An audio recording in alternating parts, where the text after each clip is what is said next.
Menurut laporan Sinar Harian, isu penternakan babi di Selangor kembali hangat apabila Ketua Pemuda UMNO, Muhammad Akmal Salim mengingatkan pemimpin DITP supaya tidak menguji kesabaran rakyat Melayu dan umat Islam berhubung titah. Sultan Sharafuddin Idris Shah.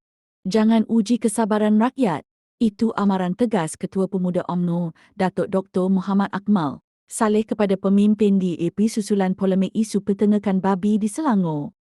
Menurut beliau, titah Sultan Selangor bukan sekadar pandangan politik, tetapi pendirian rasmi seorang raja pemerintah demi menjaga alam sekitar, sumber air, tanah dan keharmonian rakyat. Akmal turut menegaskan bahawa pemimpin yang baik seharusnya menghormati institusi raja dan memahami kebimbangan rakyat, bukannya terus mempolitikkan isu yang sudah diberi penjelasan jelas oleh pihak istana. Sebelum ini, Sultan Selangor kekal dengan pendirian tidak membenarkan aktiviti penternakan babi di negeri itu, sama ada secara besar-besaran atau kecil-kecilan kerana faktor pencemaran serta kesesuaian guna tanah. Akmal berkata, isu ini bukan soal kaum atau agama semata-mata, tetapi soal adab, undang-undang dan hormat terhadap institusi raja dalam sistem bernegara. Persoalannya, adakah polemik ini akan terus dipanjangkan atau semua pihak akhirnya memilih untuk menghormati titah Sultan?